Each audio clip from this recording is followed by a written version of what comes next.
Утром солнышко встает, нас на улицу зовет, смотрит весело с небес. Просыпайся, Шишкин лес, родники в траве звенят, брызги радугой стоят, смотрит солнышко с небес. Улыбайся, Шишкин лес. Дятел на сосне стучит, зайчик солнечный блестит, солнце шьет его с небес.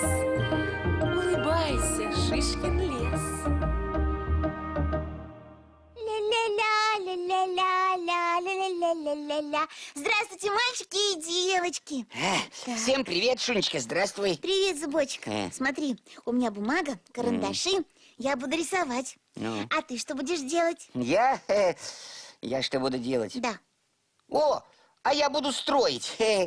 А что ты будешь строить? Что?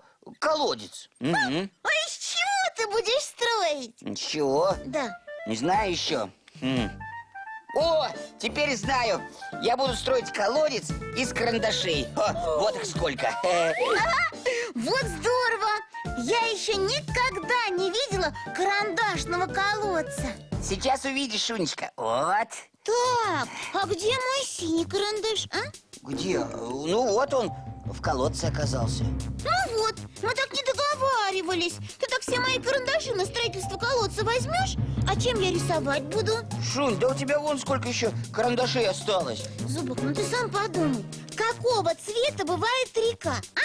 Какого? Синего. Вот, а ты синий забрал на строительство колодца. И что же мне теперь делать, а? Да, ну, рисуй речку вот желтой. Ну, это будет некрасиво, Зубок. Отдай, пожалуйста, мой синий карандаш. Ну, Шунечка, тогда мой колодец развалится. Ну и что? Отдавай, Зубок, все равно. Не отдам, Шунечка, ни за что. Здравствуйте, друзья. Здравствуй, Антон. Ну, здравствуй. Что у вас тут происходит? Да мы вот из-за колодца спорим. Я взял Шунин карандаш для строительства колодца. А мне он очень нужен, чтобы речку нарисовать. Понятно.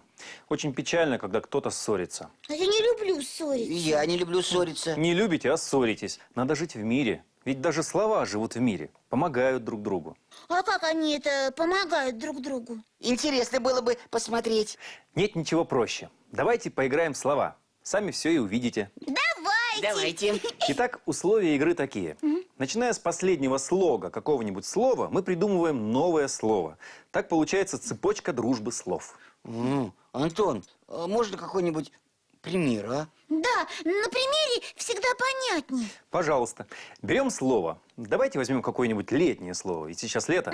Да. Слово «коса» вполне подойдет. Помните, коси коса, пока роса. Роса долой, и мы домой. Помним. Действительно летнее слово. А сколько в нем слогов? Так, коса. 2. Значит, Ага. последний слог. Са. Так вот, со слога «са» должно начинаться новое слово в цепочке дружбы слов. Ну и какой же, Антон? Да. Ну, например, «сани». Сани. Ой, как интересно! Слово «коса» подарило слову «сани» свой последний слог. Только это слово какое-то зимнее. А вот и нет. Я слышала, как Енотыч говорил: готовь сани летом. Верно, Шунечка, есть такая пословица. Но главное, я вижу, что вы поняли, как надо играть. Теперь сами придумывайте новое слово. Чтобы продолжилась цепочка дружбы. Совершенно верно. Итак, последним словом у нас было слово «сани». С какого же слога должно начинаться новое слово? Ни. Совершенно верно. Ну, кто-нибудь придумал? Я придумала. Я придумала слово, которое начинается со слога «ни». Ну какой, Шунь? Ниточки. Я очень люблю шить. Молодец, Шуня. Ну, я тоже хочу придумать какое-нибудь слово. Тогда продолжай цепочку дружбы слов. Итак, слово «ниточки». Да. С какого слога должно начинаться новое слово? Ки. Какое слово? Знаю слово. Это слово кино. Правильно, молодец. Да вы здорово научились играть. Скажите, друзья мои, эта цепочка дружбы вас чему-нибудь научила? Научила. Шунечка, забирай карандаши. Будем вместе рисовать. Нет, Зубочек, давай вместе колодец строить. Об этом, друзья мои, я думаю, вы потом договоритесь. И теперь уже, надеюсь, без ссоры. Конечно. А теперь прощаемся с ребятами. До свидания, мальчики и девочки. До свидания, ребята. Живите в мире друг с другом. Не забывайте про цепочку дружбы. Ангела-хранителя.